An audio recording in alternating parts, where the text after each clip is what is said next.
Good evening, everyone, and thank you for joining us tonight for an important discussion. My name is Tom Schwartz, a sophomore here at Vanderbilt and a member of the Dialogue Vanderbilt Student Advisory Board. I'm thrilled to welcome. Tonight, we'll be diving into the topic, the Middle East post-U.S. presidential election. Where do we go now? With our distinguished speaker, Dan Singer.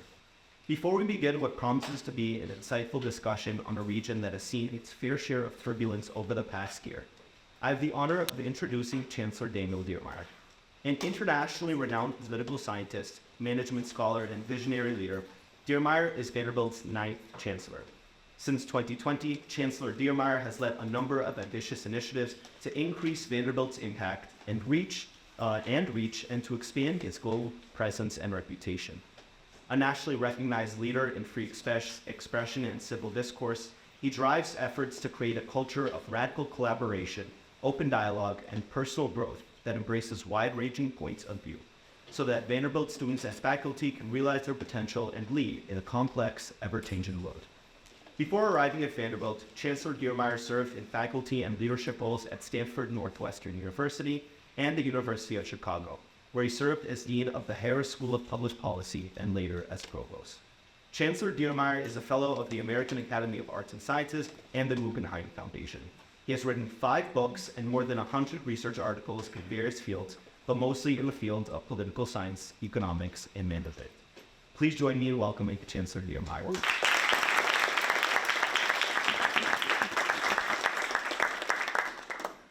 Well, thank you for. Well, this is working. Thank you for the kind introduction, and so wonderful to see many of you here tonight. This is going to be, I think, a great evening today. We're going to hear great insights, and it's my great pleasure to welcome Dan Singer to Vanderbilt. We had already a great time this morning. It was a complicated thing. We were hosting him, but he was hosting me as we were hosting him.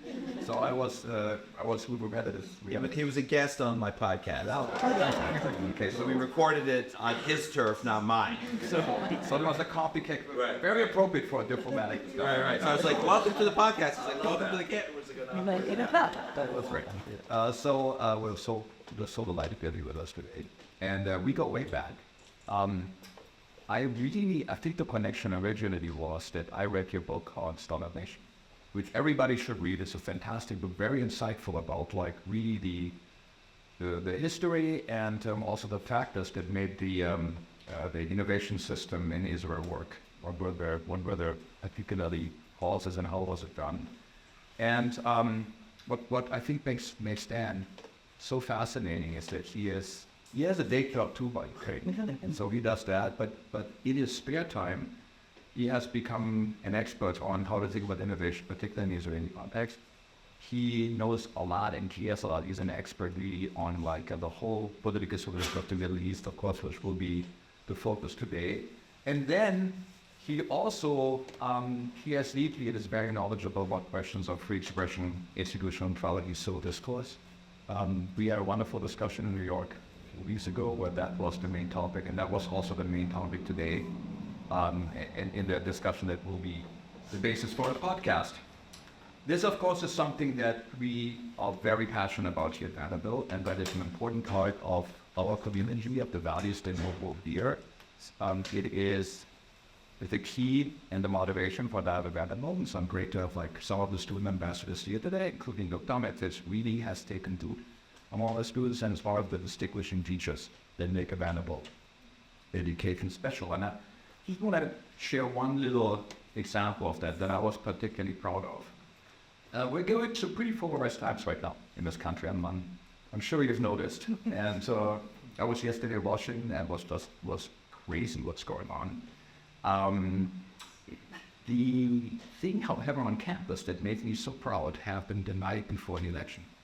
So we had in the evening a discussion, a structured debate between our college Republicans and our college Democrats on stage together, which, by the way, is now a rarity on American universities. It is not that difficult to do, but our students, there was the president of the college Republicans, college Democrats, working my suit, getting ready, 150 students, structured debate. It was fantastic. And they didn't pick any softball topics either. So the topics were immigration, abortion, and the size of the federal government. That was pretty meaty stuff. And it just made me so proud to see this done on our campus the night before the election. So we're in for a treat tonight. It's going to be a great discussion. And I want to thank Professor Tom Schwartz, who is a distinguished professor of history and also professor of political science and European studies, really an expert on American foreign policy relations, the European context. So I very much look forward to discussion. Dan, thank you very much for joining Vanderbilt today and visiting us. And let's get the discussion going. Great.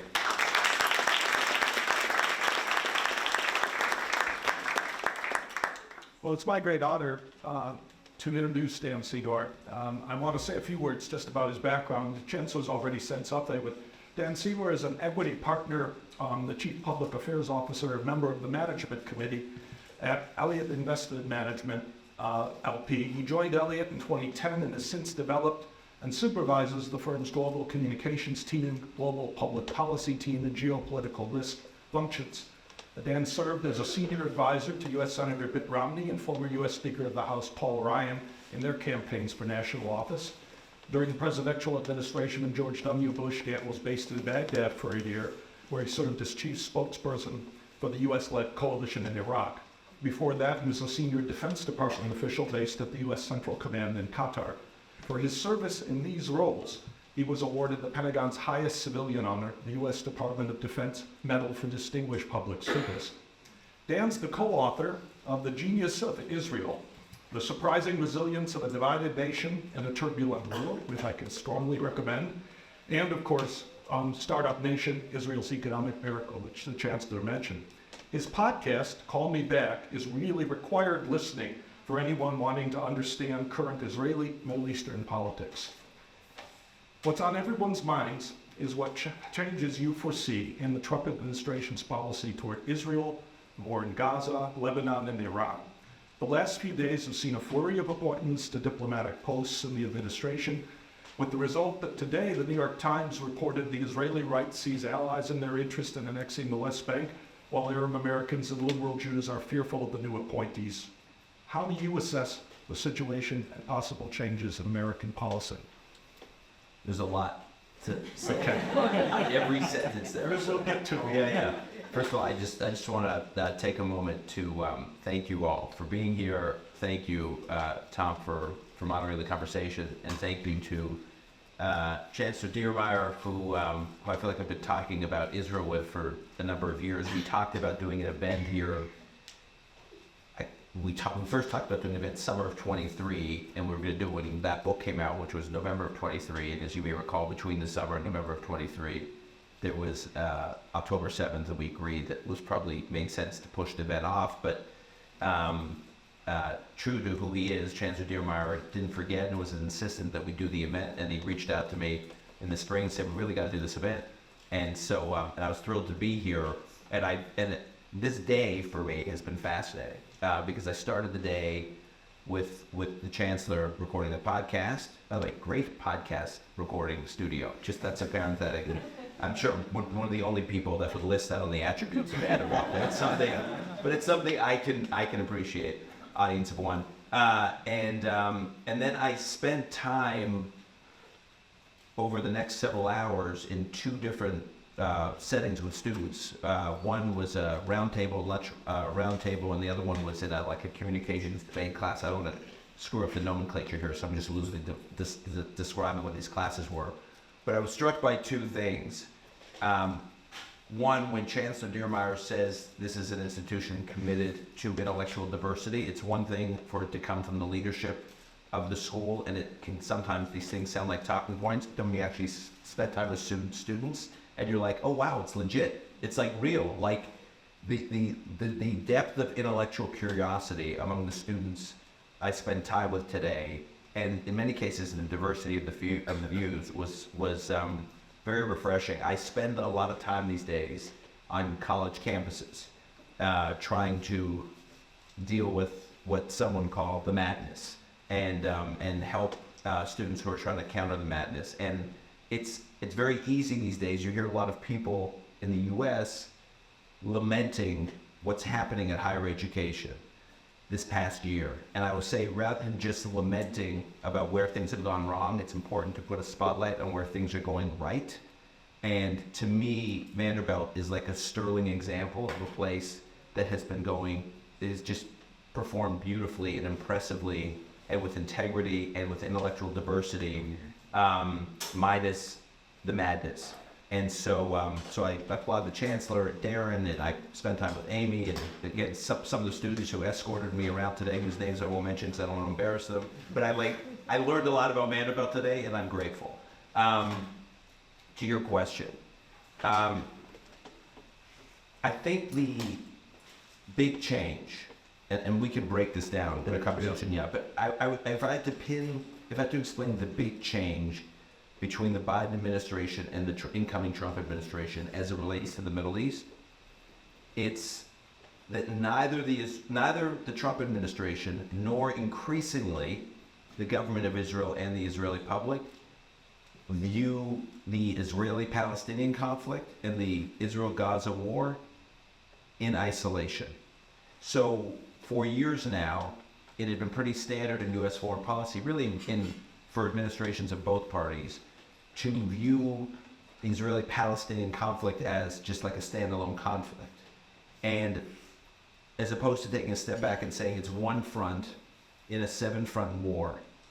And the kind of the head of the octopus, if you will, in this 7-front war, as Naftali Bennett called it in a conversation on my podcast, the head of the octopus is Iran. And Iran is arming, training, funding many of these proxies that are fighting Israel on multiple fronts. And the Gaza Hamas war is just one of those fronts. And it's strategically ineffective at best and foolish at worst to think that you can just deal with one of the fronts and not deal with the totality of the problem. And the analogy I give is, if you think about it, no one talks about, for instance, the American-Italian War of 1944, right? You never hear some talk about, well, let's study the U.S.-Italian War of 1944. And that is true.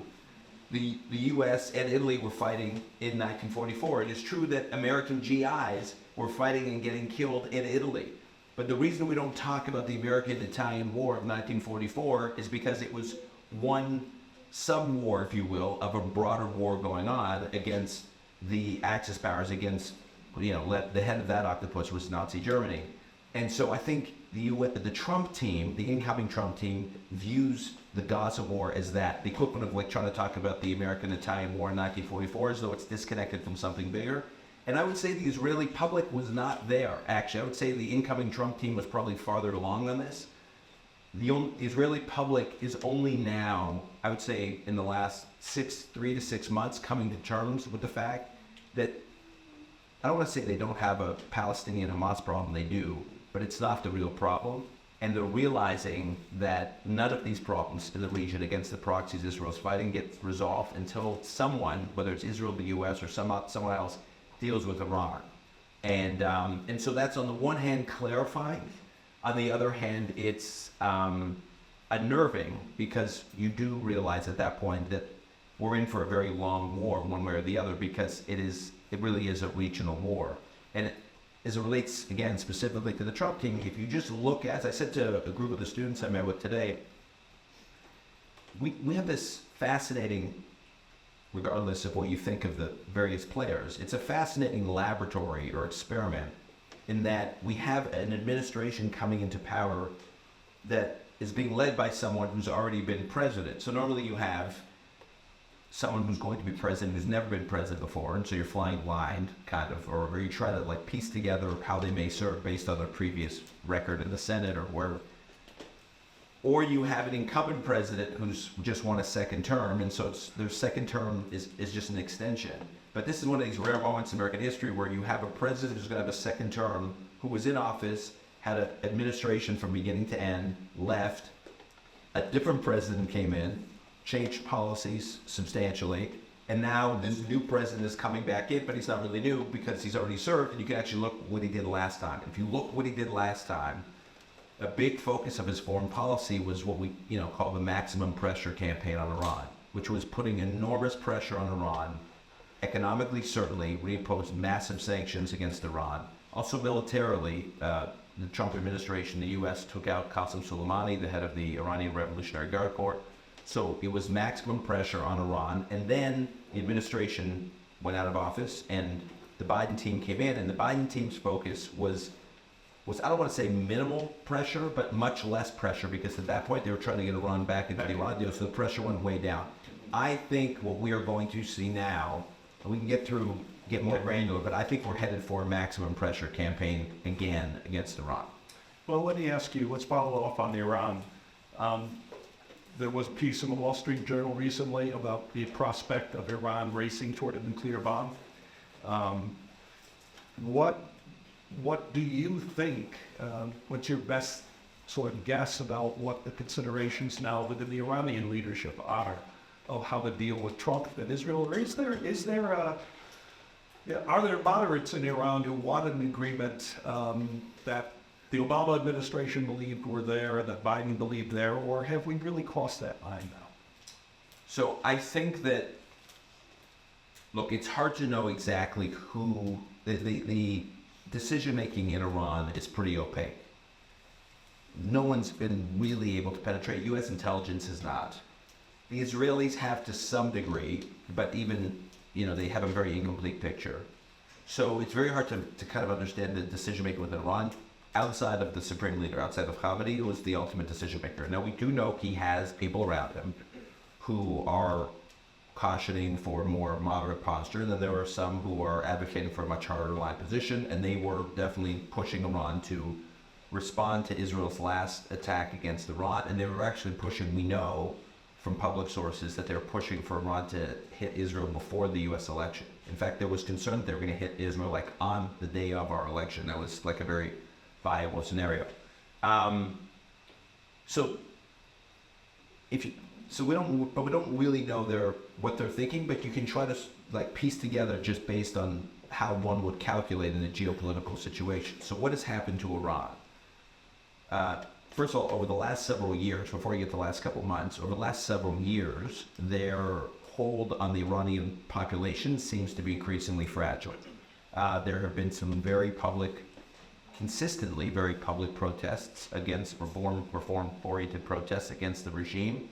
And the protests against the regime are becoming more and more brazen and seemingly kind of risk-free, and so that's striking. So that tells you that big chunks of the population think the regime is vulnerable. So the regime has got to be minded towards maintaining control over its population. At the same time, the way the regime has maintained hegemonic power in the region is through proxies. So if you look at the Iran-Iraq War in the 1980s, there is a lot of literature about how Iran's lesson from that war is they can no longer fight wars. Iran cannot directly one-on-one, country-on-country. And they suffered that with, you're the student and teacher of Vietnam, it was like their Vietnam. The Iran-Iraq War was Iran's Vietnam.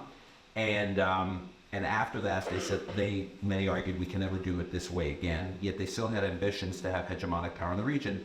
So it is over really the last 30 years or so, following the Iran-Iraq War, that they started building up these proxies, the Houthis, Hezbollah, Hamas, Palestinian Islamic Jihad, a couple of militias in Iraq. I mean, I can go Syria, Bashar al-Assad. These are all kind of arms of the Iranian regime, and the regime uses those proxies to attack Israel and attack the U.S., by the way, attack American forces in the region.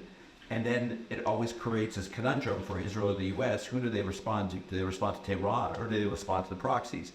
We in the U.S. and the Israelis have both gotten the habit over the last decade and a half to respond to the proxies. And that has worked out perfectly for Iran, because they get to ensure that their adversaries get hit, but they're not on the receiving end of the response.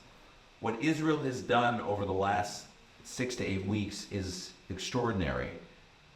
One, the most menacing proxy has been Hezbollah. And Hezbollah has been sitting there overlooking Israel on Israel's northern border, 10 times the manpower of Hamas, 10 times the weapons, the rocket capabilities, and a lot more training. I mean, the Hezbollah has been trained basically fighting in the Syrian civil war, propping up Bashar Assad, so they were really battle tested. And there was this estimate that they had like 200,000 rockets and missiles. And when you would talk to Israeli analysts or people in the Israeli security system, whenever you talk about dealing with Iran and the need to deal with Iran, they'd always, sort of bristle because they said, well, look, any consideration about a deal with Iran, we have to keep in mind that Iran can just press a button and activate Hezbollah and they could like rain hell on Israel. And they have capabilities that Hamas doesn't even have in terms of precision guided missiles.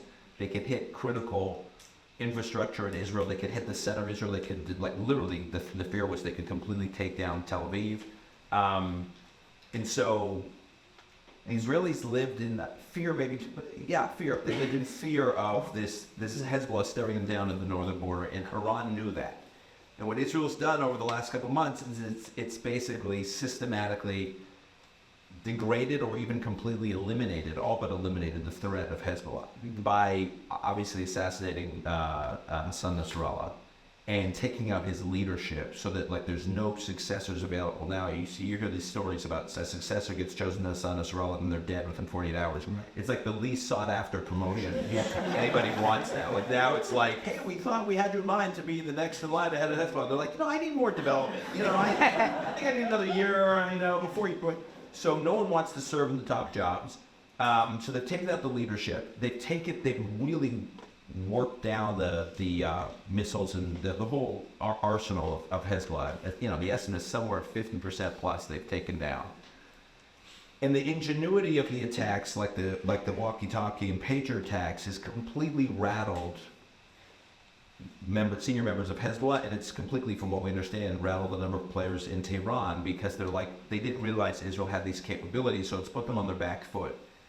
Hezbollah was an insurance policy for Iran that they had to deter Israel. That insurance policy has basically been torn up. I don't want to say it's gone. There are Israelis today getting killed fighting against Hezbollah. So I don't want to say the threat is gone, but they really, there's a little bit of the emperor has no clothes. It's nowhere near the threat any longer that they thought it was. So then you got to think from Tehran's perspective, what's their next move? One could be, and by the way, Israel has also taken out a big part of Iran's aerial defense in the most recent attack that Israel conducted against Iran. So its aerial defense is basically wiped out in Iran. Israel has demonstrated its ability to go right into Tehran. We were talking about this earlier when they took out Ismail Haniyeh from Hamas, right in the heart of Tehran. They've wiped out the threat from the north. So Iran is feeling pretty exposed. One could think Iran's reaction to that would be stand back and regroup. The other is what you said, Tom, which is, do they make a run for it and dash to the nuclear bomb? Because at the end of the day, the only thing they have, the ultimate insurance policy, is running to break out of a nuclear weapons capability. And I know many in the Israeli security establishment are deeply worried. The estimate is when Iran decides to go for what they call breakout to nuclear capability, when Iran decides to do that, the estimate ranges from U.S. intelligence estimates anywhere from 2 to 6 weeks. They could really have some kind of capability within as soon as 2 weeks. That's one estimate. I've seen other estimates that are longer, but not long. So if they made a move and made a dash for it, Israel could be facing an enemy in the region, the only enemy in the region that would have a nuclear weapons capability. And so that particular point right there is what Israeli leadership is singularly focused on right now, is what if Iran makes a dash for it? What do we do? Do we think they're going to make a dash for it? Regardless of what we do, should we preemptively take action that will preclude them from being able to make a dash for it? So those are the discussions they're having, and there are these reports that Netanyahu is speaking to Trump, and Ron Dermer is running around, one of the minister of the Israeli government, running to Moscow and Washington. These are the discussions. Do you think that the United States would feel itself compelled to act if it got reasonable intelligence that they were rushing to get on? I would hope so. The reality is, Iran, we tend to talk about Iran as a threat, as Israel's problem, that the U.S. may help Israel deal with, but that it's Israel's problem. when in reality, I think, not just me, but there is a school of thought that Iran is not just Israel's problem, but it's the West's problem, and specifically it's the U.S.'s problem too. Not to say it's not also Israel's problem, but too. It is Iran that is ensuring that the Houthis have the capabilities to attack civilian vessels in the Red Sea and wreak havoc on international shipping and therefore the global economy, and they can do it at will. That's a problem for the U.S. It is a problem for the U.S. if a country like Iran, a government like Iran, which held Americans hostage for like over a year and who have consistently attacked American servicemen and women in everywhere from Beirut in 1983 to Iraq in 2004, 5, and 6, via Hezbollah. It is a problem for the United States if a country like that, and with its regime's objectives against the West, has a nuclear weapon. And I would lastly say that what's becoming clearer for the U.S. is we used to view these threats we face as these disparate threats that there was Moscow, there was Beijing, there was Pyongyang, and there was Tehran. But we historically have not looked at the four of them operating in some kind of concert or coordinated way. That has changed. There's growing recognition right now that there are Iranian drones and other capabilities being used by Russia to slaughter Ukrainians. North Korea just sent a bunch of troops to Russia to help Russia fight its war. Beijing is doing oil deals and God knows what else with Iran. These are four countries that do not have our best interests at heart, and they are working together. And so, just like I said, you can't separate the Gaza issue from this broader war Israel's having with Iran. I don't think the United States can separate the Iran issue from this broader global threat to the U.S. superpower status. And so, for all those reasons and more, I think it would be a mistake for U.S. policymakers to think of Iran as something Israel's got to figure out, and that the U.S. may help them, much like we're helping Ukraine against Russia, versus saying, this is our problem too. And I think this is important because I worry that if Israel decides to make a move against Iran, it does not have all the capabilities it needs to really destroy or substantially set back Iran's nuclear program. And it will need a lot from the U.S. So cooperation with the U.S. on this will be very important. And U.S. involvement, I'm not saying U.S. deploying forces, but U.S. supplying very important capabilities, playing a meaningful role, much like it did for the defense of Israel the weekend of April 13th when Israel was attacked. The U.S. played a very important role, I think will be essential. And I think that is going to be like an early weeks series of decisions that the Trump administration is going to make, meaning early weeks of their administration. Well, let me switch to something else that has arisen recently, namely that President Trump has evidently had telephone conversations with the leader of the Palestinian Authority. The Wall Street Journal featured an article last week that the West Bank is at the edge of economic collapse. Yeah. We've got the destruction in Gaza. What do you see in the Trump people on an attitude toward how to deal with the Palestinian issue, knowing that that is still a great concern among many Americans, and certainly was one of the issues certainly within the Democratic Party? What options are there for the United States dealing with Israel, or with Israel dealing, of course, with the Palestinians? I think that the major war-fighting phase in Gaza is over for Israel. That is to say, if you think about the objectives Israel had for its war against Hamas, it was destroying Hamas and its ability to pull off another October 7th. It is getting the hostages back. Yeah, we'll come back to that. And it is restoring some kind of deterrence at Israel's border with Gaza. So, and getting the leadership of Hamas. So I'll just tackle each one of those. So the leadership of Hamas is wiped out. Senor is dead, Mohammed Def is dead.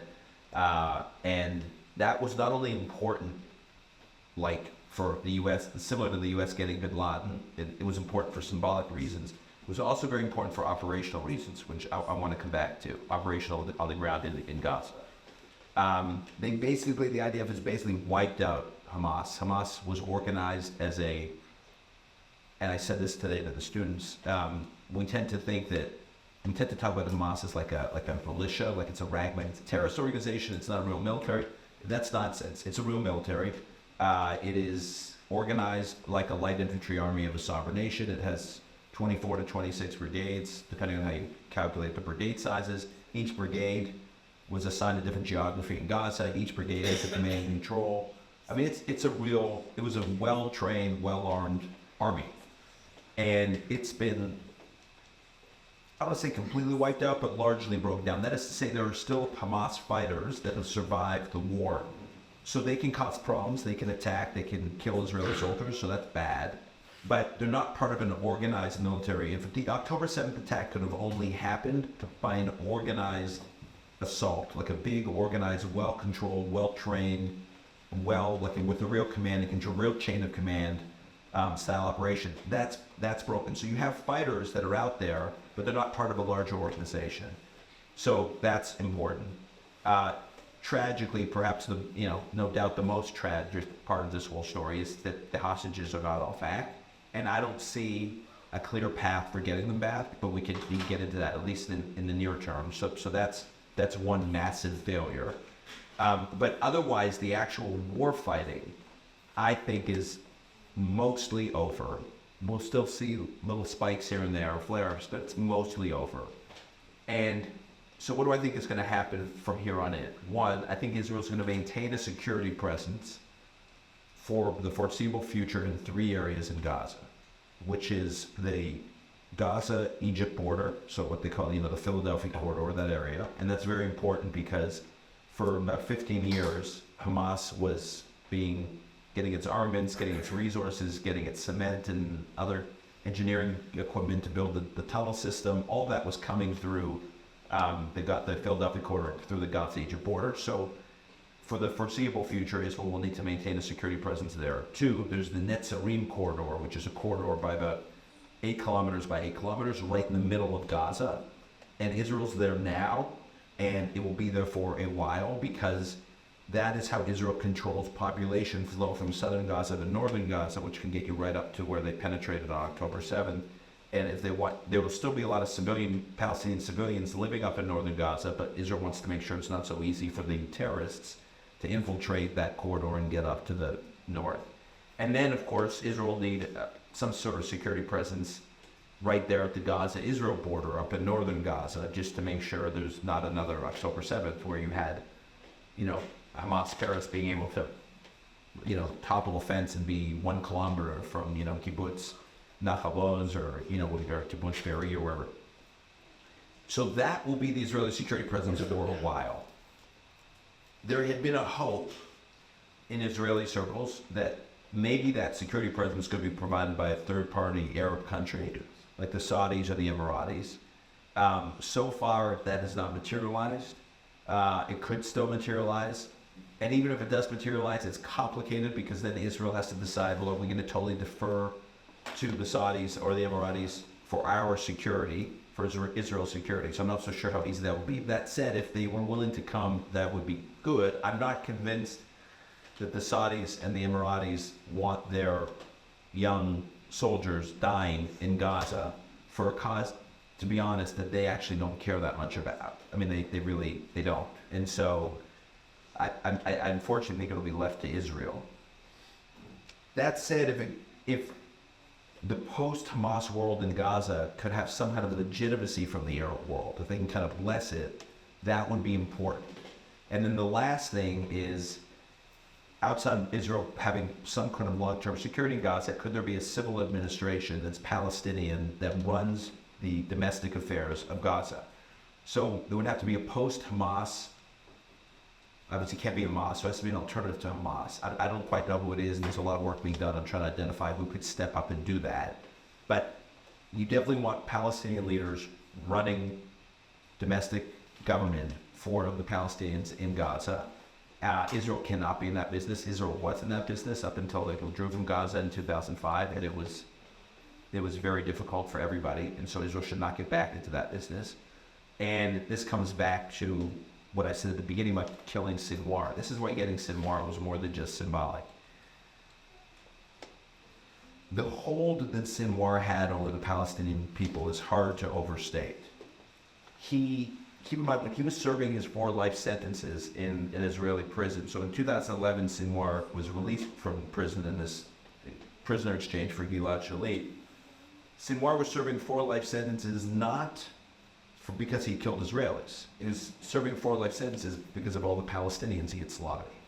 And the Hamas went through this period somewhere like kind of 2008 on, 2005, 2008 on, where it really went into a very strong direction of repression of Palestinians and repression of Palestinians who would be called, quote unquote, collaborators, which is what they would define as collaborators, is just anybody who's working with the Israelis, not like spying on behalf of Palestinians, just like working with the Israelis.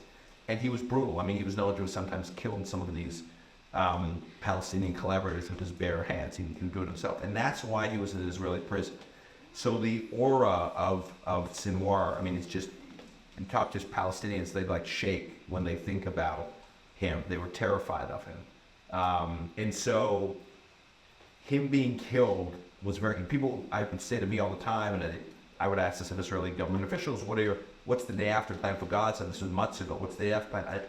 And everyone's reaction was, there is no day after plan until Senor is gone. Because the idea of talking to Palestinians about what's going to happen after Hamas is gone while Hamas is still there, they're going to be terrified to even have that conversation.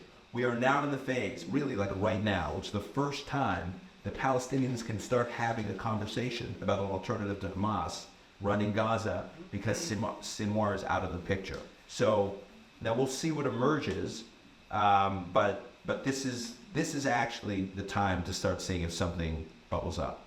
Do you think that the Trump administration, as witnessed by his phone calls with Mahmoud Abbas, has an interest in actually dealing with the Palestinians in the West Bank or the Palestinian Authority as a real, will we see a continuing discussion of a 2-state solution from the Trump administration?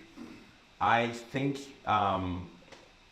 look, their posture, in his early days, but their posture, I think, will be to talk to everybody and keep channels of communication open with everybody. I think they will be skeptical that there's an immediate 2-state solution deal to be had because they are aware of how precarious Israel's security situation is.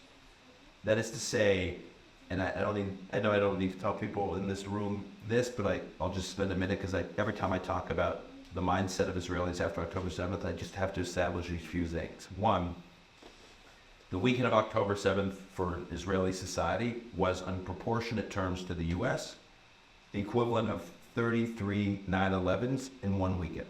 So I tell this to U.S. audiences all the time. I'd say try to imagine 33 9/11s in one weekend, okay? And then, it's not only 33 9/11s in one weekend, but then the enemy takes hostage a bunch of Americans. And proportionate to the U.S. population, it would be the equivalent of taking hostage 5,000 Americans. So there's 33 9/11s, so 30, 40,000 Americans dead, 5,000 taken hostage. And they're not taken hostage to 8,000 miles away to Afghanistan. They're taken like 40 kilometers from Tel Aviv or a kilometer from, the towns and kibbutzim in Israel south. And they're just sitting there in these tunnels, this 350-mile tunnel system that has been built over the years, over the last decade and a half. And then imagine that the people who conducted this operation against Israel on October 7th, slaughtering, the beheading, the use of sexual violence as a tool of warfare, imagine if they had that enemy, they had as one of their war aims, maximizing civilian casualties of their own people. It his Senor has been, this has been widely reported in the press, out of U.S. intelligence, that Senor talked openly that the Palestinian casualties were part of Hamas's tool to isolate Israel geopolitically. So this, you can say that Vladimir Putin is, you know, a terrible, brutal, cold-blooded dictator waging war against Ukraine. Although you can't say that he wants to maximize Russian civilian casualties. You can't. It's actually hard-pressed to find any leader in any world, in any part of the world that's engaged in a war that has as part of its strategy maximizing casualties for its own citizens. What Israel's facing in Hamas is a leadership now largely decimated that had invited, provoked, celebrated quietly Palestinian civilian casualties as a tool to isolate Israel diplomatically and geopolitically. So this is what Israel's facing. And when you just consider all that, particularly the numbers I talked about, the 33 9/11s, the 5,000 held hostage, it was 250, but I'm just doing it in proportionate terms. What it means is, and this is like hard to get your head around, literally every member of Israeli society knows someone who was killed on October 7th or has been killed in the defensive fighting that Israel's had to do since October 7th, or is being held hostage. Every Israeli either knows someone, or if they don't know someone directly, they know someone who knows someone. Like that, there's no question. Every person I know knows someone who knows someone, and most people I know someone who has a direct contact. Much like you'd expect, by the way, if there were 33 9/11s in the United States one weekend, and 5,000 citizens were taken hostage on top of that, everyone in this room would have some kind of connection to that trauma. So I just described the state of Israeli society, traumatized, shattered. And the policymakers, whether the policymakers in the Biden administration or the policymakers in the incoming Trump administration, they all understand this. And Tony Blinken said it months ago. He said, he was getting pushed like, you know, is Israel doing enough for a two-state solution? And he was being, I remember that he was being asked about Netanyahu, is that he made a very important point, and I don't always say this about Tony Blinken, he's a friend of mine, but I don't always praise him, but he nailed this. He said, critics tend to fixate on Netanyahu, which is understandable, polarizing political figure, divisive, all those things. But he said, but you need to understand, on these issues we're talking about, the overwhelming majority of the Israeli public is where he is. It's not like he's some outlier. The Israeli public, yes, they have differences with him on various sub-issues, but generally speaking, the idea that Israel can never put itself in a position again, that it is vulnerable to this kind of attack, and it could have happened on multiple fronts, because there could have been an October 7th attack from the north too. Just the whole political consensus in Israel has just moved a few clicks to the right. So if you were already right, you moved really right. If you were left, you kind of moved center-left to the center. But they're all, you look at Benny Gantz, who left the war cabinet and who's a political opponent of Netanyahu, and you look at Yair Lapid, who's the leader of the opposition to the left of Netanyahu. On the issues I'm talking about, there's basically, they're all speaking from a universal position, which means that having a conversation about a two-state solution right now is sort of preposterous for any policymaker that's in touch with where Israeli society is, because the bar for giving real sovereignty to a state that can build the kind of arsenal that Hamas built after Israel left Gaza, that bar has gone way up.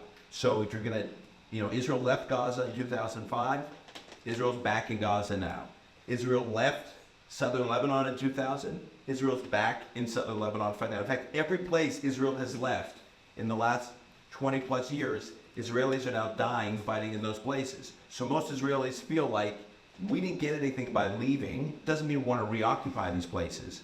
But the idea that we're going to hand territory back without any kind of robust security guarantees is a pretty hard sell. And in the West Bank, the concern obviously, given that it effectively borders Jordan, if the kingdom in Jordan is weak, which it is, and is vulnerable to bad actors allied with Iran rolling into Jordan, that means they could just roll right into the West Bank. And if they can roll right into the West Bank, and the West Bank is part of a sovereign state, it means it could roll right up to like a mile and a half from the center of Jerusalem.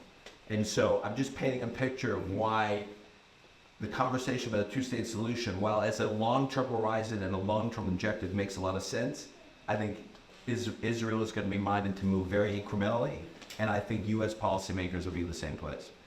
Had the Abraham Accords Not at all. Did they have, what, I mean, been, Mohammed bin Salman gave speech the other day critical Yeah. of Israel. Obviously, the Trump administration, this was their thing. They would want to go back to it, but what are the possibilities of any type of revival of the Abraham Accords? So in May of 2021, there was a short, like 11-day war between Hamas and Israel. And I remember at the time thinking this is going to be the true test of the Abraham Accords, because the Abraham Accords, you may recall, were signed September of 2020. Things have been basically quiet, peaceful. Then May of 21, there's this short war between Hamas and Israel. And I'm sitting there thinking, okay, this is the test. Will the Abraham Accords survive?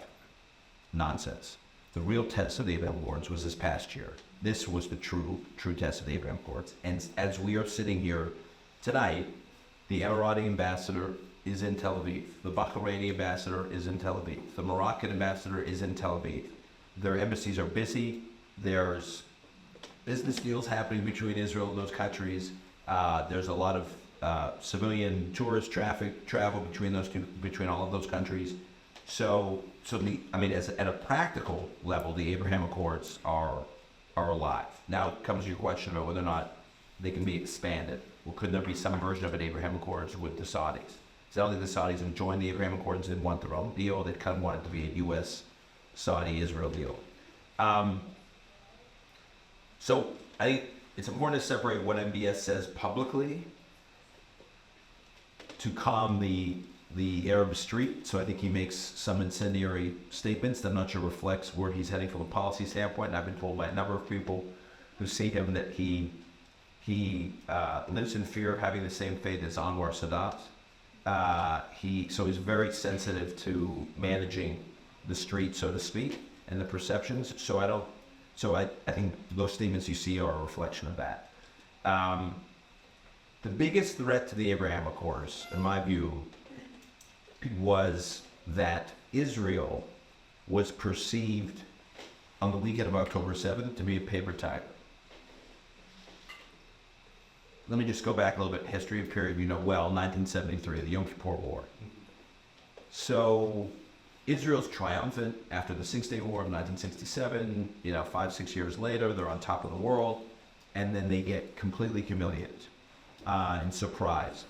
If an intelligence screw-up, actually eerie, a lot of parallels to October 7th. Oh, by the way, on the 15th, okay, this is close to the 50-year anniversary of the Yom Kippur War. And what was scary to Israeli leaders is in the region, we're full of enemies of Israel. Israel, after looking like this unstoppable military machine from the Six-Day War, suddenly looked like a paper tiger. Now, obviously, Israel responded, and over about 10 days, 2 weeks in, managed to recover. And by the end of it, they were literally surrounding Damascus, Cairo, and probably could have taken either one. They didn't, but they had the option to.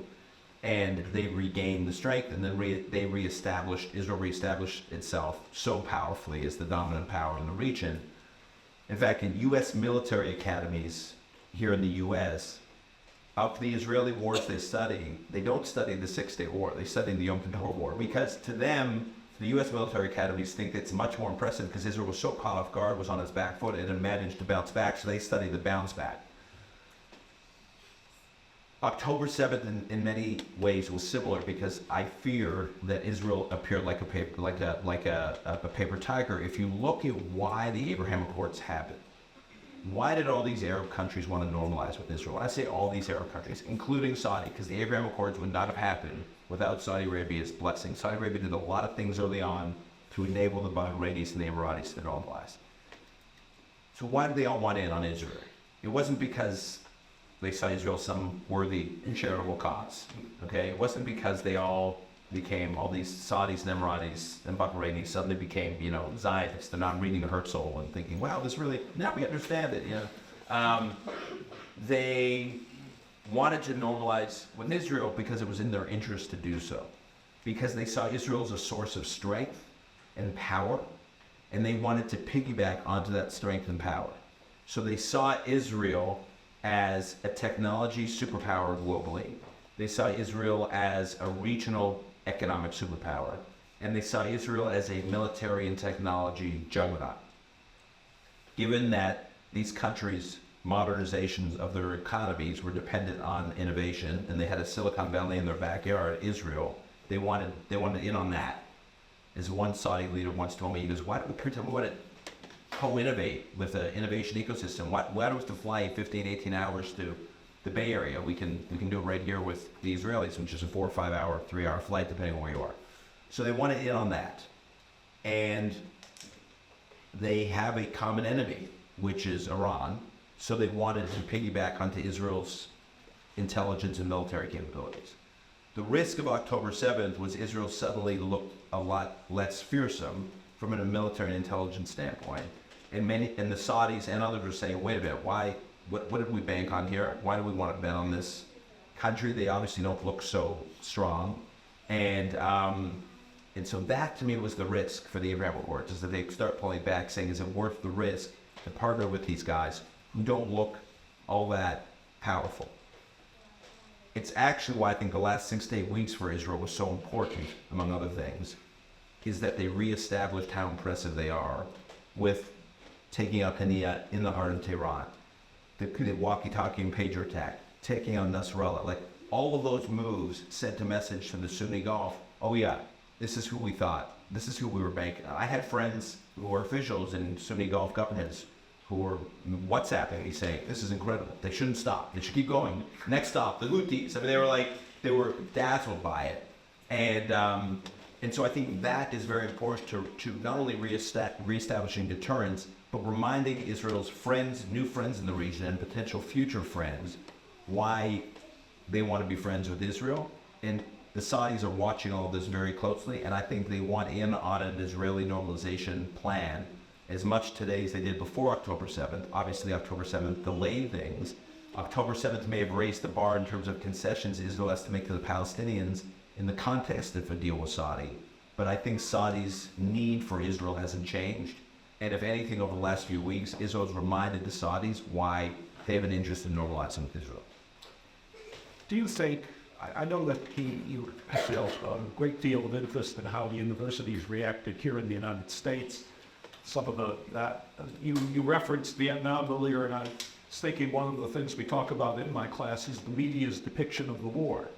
I'm curious as to your own sense from having talked to many figures of American media, whether you think what does the American media get wrong about Israel when it tries to report on what's going on in the Middle East?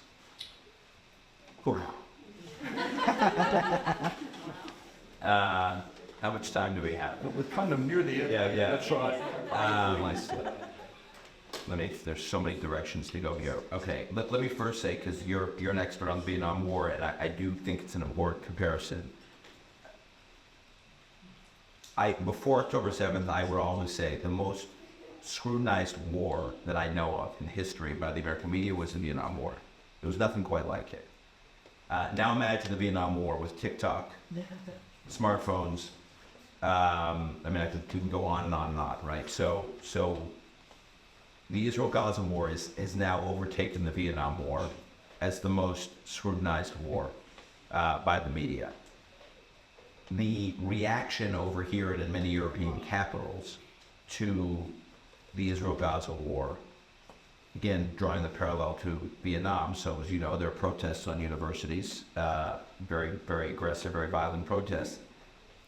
And while I'm not sympathetic, based on what I've studied, to the anti-Vietnam protests on American campuses, I understand it. There was a logic to it. I mean, 54,000 more Americans were killed in Vietnam. And many of these kids on college campuses were thinking, am I going to be cannon fodder for this war? My buddy, my brother, my uncle has been drafted. I don't want to be next. They had real skin in the game. So it wasn't just that they were critical of a government policy. They were critical of their own government policy, which from their perspective, if continued, they themselves could be called up and have to serve. These protests here are perplexing to me because none of the people protesting, virtually none of them, not all of them, but none of them have skin in the game. It's not like they are being called up to fight. It's not like, it's just, it just doesn't make sense. So I do have some sympathy for the Vietnam protests in a sense, whereas I don't have with regard to the protests here, or at least the way they've been conducted. As it relates to the media, I'm going to boil it down because I have a lot of criticisms, but I'll boil it down to if I could ask my friends in the American media, many of whom fortunately listen to my podcast, so that's I do know that because they secretly tell me. They secretly, hey, I listened to your latest episode on UNRWA, and I didn't know that da-da-da-da, and then I start like, no, talk quiet, because they don't want any of their colleagues to know that,